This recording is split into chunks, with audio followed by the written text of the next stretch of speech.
Hello, good morning. It's a rainy day here in Omaha, but it's also lovely.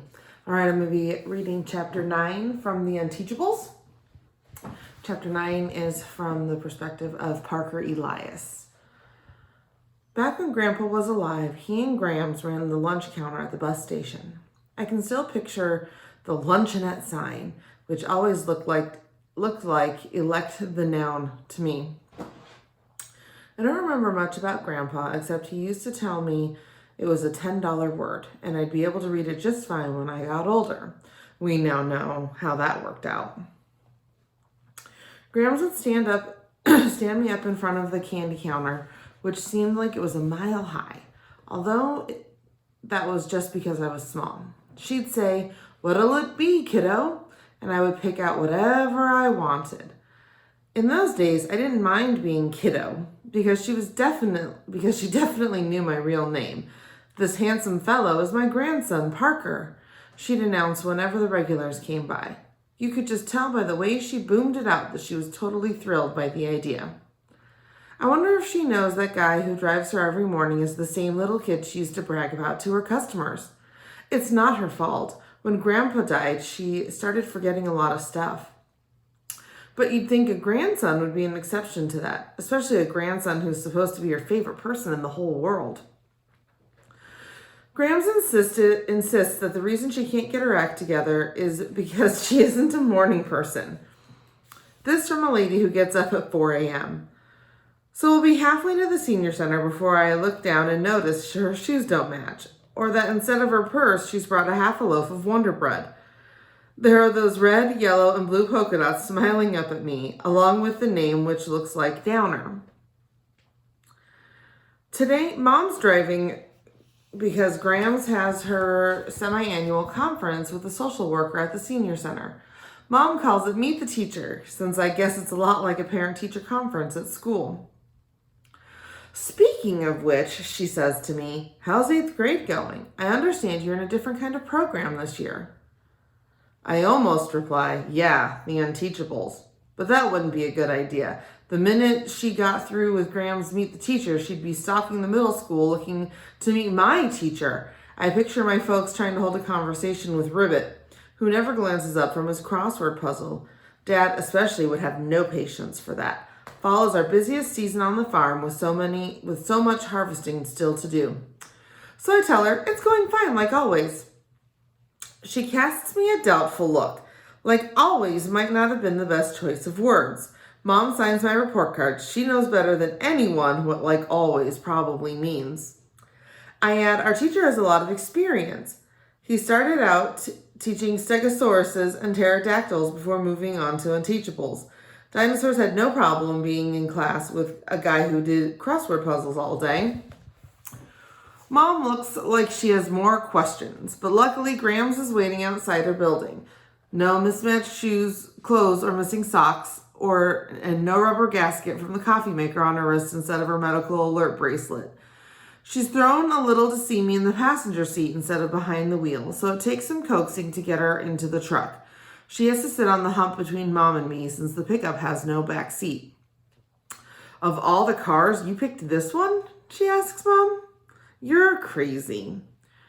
"It's just for a couple of minutes," my mom promises. "Once we drop Parker off at school, you'll have plenty of room."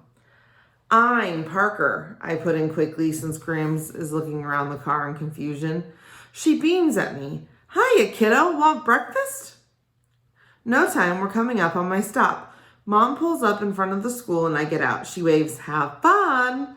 Yeah, right. Fun. That's the last word that comes to mind when I think of SCS 8. On the other hand, a sit down with Grams and a social worker won't be a party either. I'm probably getting the better deal. As the pickup roars off, I hear a crunching sound. A crushed Vuvuzuela lies on the pavement, the plastic busted by the weight of the truck. It seems like there are more of them around every day as we get closer to Spirit Week. And these are just leftovers from last year. The word is the Principal Vargas just placed this giant order of new ones for 2019. They're going to be bright yellow, our school color, and say, "Go, go, go, Golden Eagles," on the side. It doesn't make much sense to me that you can get detention for chewing gum, but blasting away on a horn as loud as an air raid siren is considered school spirit. Instead of being late like most other mornings, I've got the opposite problem. I'm early. The buses haven't started arriving yet. I wander down to room 117, but nobody's there. The kids of SCS 8 dribble in 10 seconds before the late bell, and at that, we're usually ahead of Mr. Kermit. The only signs of life are coming from the room next door, 115. Miss Fountain is in her classroom rearranging the Velcro smiley faces on her job boards. There's already a Hershey's Kiss sitting in the middle of each desk. You know what Mr. Kermit gives us every morning? Nothing, if you don't count dirty looks. She spots me standing there in the doorway. "Good morning, Parker. You're early today. Come have a kiss." I stare at her for a long time before I realize she's talking about the candy. Thanks. The chocolate is sweet in my mouth. When you spend all your time in SCS8, you almost forget there's another way to live. My eyes find the lizard terrarium. "Hey," I say suddenly, "Vladimir's back." She beams. "Mr. Kermit found him for me."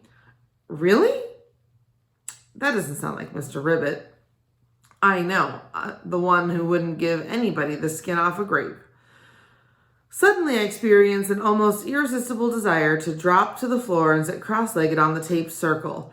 I know Miss Fountain's teaching style is too babyish for our age, but circle time that day might have been the most comfortable I've ever felt in middle school.